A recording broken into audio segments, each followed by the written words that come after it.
बढ़ाओ। तीसरा एजेंडा हमारा आर्थिक। 1998 में 13 दिसंबर को चुनाव हुआ, राजाराम जी वहां थे, मैं तो लोकदल में काम करता था। इन लोगों ने मुझे पकड़ के धक्का कर दिया। मैंने वो मीटिंग ऑर्गेनाइज कर दी थी, बस ये मेरे से गलती हुई। मैंने कहा मैं कर दूंगा ऑर्गेनाइज, क्योंकि मैं लोकदल में सक्रिय था, मैं जानता था लोगों को कैसे इकट्ठा किया जाता। मैंने वो इकट्ठे कर दिए और वो ऐसा हुआ कि इन्होंने पकड़ के वो एक ढोल मेरे गले में डाल दिया कि तुम संभाल जनरल सेक्रेटरी को। वो ढोल पड़ गया जैसा मुझसे बन पड़ता था। मैंने दारा सिंह जी अध्यक्ष बने, ये मेरा सौभाग्य। वो कहले क्या करेगा आप आगे? मैंने कहा आर्थिक उन्नति कैसे हो सकती, इस पे काम करेंगे। कहला क्या एजेंडा है? मैंने कहा सबसे सस्ता और टिकाऊ है कि बिरादरी को आरक्षण मिले, वो लड़ाई लड़ी जाए। 23 दिसंबर चरण सिंह जी के जन्म दिवस पे जोधपुर में एक बड़ी सभा का आयोजन किया गया और उसमें उसकी घोषणा की और राजस्थान को ही लिया गया उसमें, क्योंकि राजस्थान का, जैसे राजाराम जी ने बताया, राजस्थान का देवगौड़ा जी के टाइम में एक आयोग बना था। उन्होंने धौलपुर भरतपुर को छोड़ के राजस्थान के जाटों को ओबीसी के लिए रिकमेंड कर दिया था। मैंने कहा सबसे पहले राजस्थान को मॉडल बनाया और ये लड़ाई राजाराम जी, पिलानिया जी और सैकड़ों साथी जुट के, इनके दफ्तर से ही चलता था सारा सेक्रेटरिएट। ये जुट गए, लोगों ने मन बन गया लोगों का। गलत समय पे लड़ाई शुरू की थी। राजनीतिक पार्टी वोट से डरती है, किसी से नहीं डरती। चुनाव हुआ था 98 में और लड़ाई आपने शुरू कर दी। चुनाव के 5 साल थे, 5 साल। पॉलिटिकल पार्टियां तो चुनाव के टाइम गोडे के नीचे आती है ना, हाथ नहीं देती किसी को। गर्दी हो गई वो। एक दिन राजाराम जी, हम और पिलानिया जी का एक्सीडेंट हुआ है, हॉस्पिटल में थे और बहुत मीटिंग कर चुके थे राजस्थान में। वो कहने लगे भाई 5 साल कैसे खींचेगी, चुनाव में तो 5 साल है। मैंने कहा ईश्वर सुनेगा। वो ईश्वर ने सुनी। एक वोट से अटल बिहारी वाजपेयी की सरकार गिर गई थी। 99 में बनी थी, 13 वो गिर गई। 98 में बनी थी वो, 99 में गिर गई और 99 में वो गिर गई और हमारा आंदोलन पीक पे था। वो फिर आए गोडे के नीचे। उन्होंने बैठ के बात करी। वे कहने लगे हम वायदा करते हैं आरक्षण देंगे। अटल जी ने कहा, हमने कहा वोट देंगे लेकिन वायदा, बोला मैं वायदा करता हूं। उसने विश्वास किया, थोड़ा क्रेडिट था उनका। उनकी 4 सीटें थी उससे पहले की उसमें, और उसके बाद 6 कांग्रेस की आई,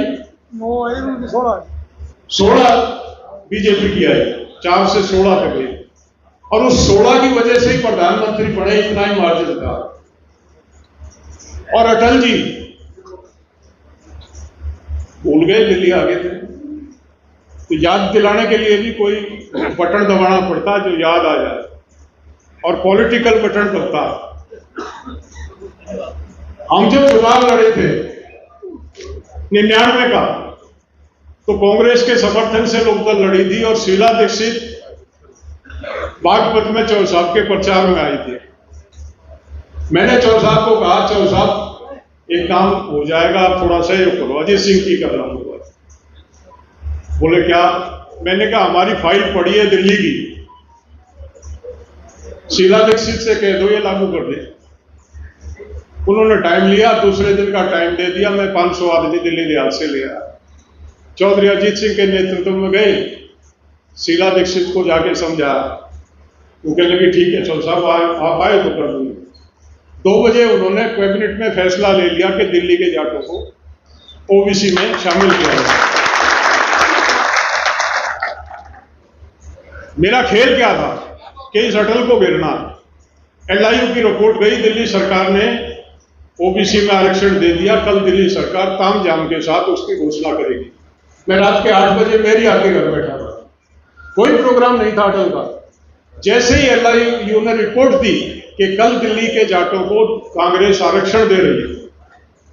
रात के 10 बजे अटल बिहारी वाजपेयी ने कैबिनेट बुला के राजस्थान के जाटों को आरक्षण दे दिया। पकड़ ने काम किया, एहसान कोई नहीं करता इस राजनीति में। और वो जिस गहलोत के ये पीछे पीछे मुकर रहा था, बकवास कर रहा था, जिसने चुनाव के घोषणा पत्र में होने के बावजूद हमारे को रिजेक्ट कराया था, सोनिया गांधी ने फोन उठाया, बोला कहां हो? कहला जोधपुर हूं। कहला जल्दी जयपुर आओ, जाटों को स्टेट में आज ही आरक्षण हो। 3 नोटिफिकेशन एक रात में हुए, 3 नोटिफिकेशन, दिल्ली, राजस्थान केंद्र और राजस्थान राज्य का। वो पॉलिटिकल स्विच था। वायदा करने के बाद भी ऐसा नहीं था, मीटिंग फिटिंग तो होनी शुरू हो गई थी, भूल गए थे वो। तो ध्यान, जो मूवमेंट चलाते हैं उनको पता होना चाहिए कि कौन सा बटन दबाना। हमने अजीत सिंह जी की मदद लेके दिल्ली से बटन दबाया, दिल्ली राजस्थान सब एक लेन में आया, और उसका नतीजा हुआ फिर हमने 4 साल से बात की अजीत सिंह जी से। मैंने कहा यूपी में आरक्षण, बोला कैसे होगा? मैंने कहा मौका पड़ा, आप आ जाना और हम अपनी ताकत बिछाते हैं। ये प्रताप रहा, एमएलए बाद में बनाई। मैंने कहा प्रताप भाई कर दो शुरू। इसने मीटिंग 1 लाख से ज्यादा आदमी थे, चौधरी अजीत सिंह, देव गौड़ा और दारा सिंह जी। पहली मीटिंग वो कहने लगे वहां क्यों रख रहा है, इधर क्यों नहीं करता? मैंने कहा ये जाट तो लोग दल में हैं, इनको नहीं गिनते ये। वो जाट बीजेपी में चला गया, बीजेपी में जाके वहां चोट लगेगी मथुरा में। ये जाट अलीगढ़ से, यूपी में भी आपके 2 कल्चर हैं, तो बैठे शैलराज और ये नाराज हो गए। ये जय राधे राधे वाले, हम राम राम वाले, हमें में फर्क है। तो हमने वहां मीटिंग की, 1 लाख आदमी थे। दूसरी मीटिंग हमने की बलदेव, और तीसरी मीटिंग की हमने कोसी। तो बीजेपी इकट्ठी हुई, कहला ये तो बढ़ने लगी, अजीत सिंह लग गया, ये जाट भाषण वाले घूम रहे हैं और अब ये आगे बढ़ेंगे, इनको रोको। सरदार सिंह, लक्ष्मी नारायण और इनको बुलाया गया, बोला भाई तुम कुछ शुरू करो और हम आरक्षण करेंगे। क्योंकि पॉलिटिकल पार्टी अपने लोगों को, अपनी पार्टी को श्रेय देती है। तो सरदार सिंह जी गए और एक दिल्ली में, आज भी वो बेचारे भले आदमी कहते भाई हमने करा दिया, तो हमने करा दिया मान ली, लेकिन वो जो बटन दबाया था वो सादाबाद से दबाया था। पॉलिटिकल प्रेशर पड़ना शुरू हुआ था कि जाट बड़ी मुश्किल से बीजेपी के हथे चढ़ा, अगर ये निकल गया तो फिर मैदान साफ। राम प्रकाश गुप्ता जी थे मुख्यमंत्री, भले आदमी थे, ज्यादा मेहनत नहीं करवाई उन्होंने। वो 3 मीटिंग के बाद ही यहां से जनरल साहब लगे हुए थे, हमारे अध्यक्ष बहुत सक्रिय थे और उनकी पूरी टीम बहुत सक्रिय थी। लखनऊ का लिखा पढ़ी का काम वो पूरा कर रहे थे। और लखनऊ में कर्नल सिंह उस टाइम नौकरी में थे, कर्नल सिंह, कप्तान सिंह उसमें लखनऊ संभालते थे। एक चैन बनी और उस चैन ने उसको एक्टिवेट किया, वो यूपी में आरक्षण मिला। जब हमने राम प्रकाश गुप्ता जी का स्वागत किया तो उन्होंने बड़े साफ कहा, मैं तो जाटों का ऋणी था भाई।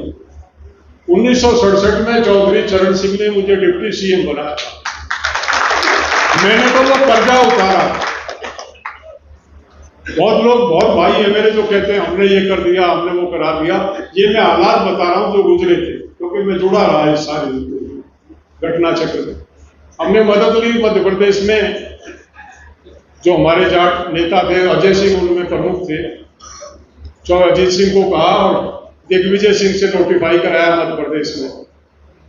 हमने साहब सिंह की मदद भी ली, वो धूमल थे वहां हिमाचल में, उनसे करा। इस तरह से करके हमने 9 राज्यों में अपना आरक्षण करा दिया। उसके बाद दिक्कत क्या हुई कि बुखार चढ़ गया। बहुत भाई जो थे उन्होंने देखा कि जाट महासभा तो एक बहुत बड़ा मंच है, इससे नेता बना जाता है। 18 महासभाएं बन गई और फिर हमारा जो है काम करना मुश्किल हो गया।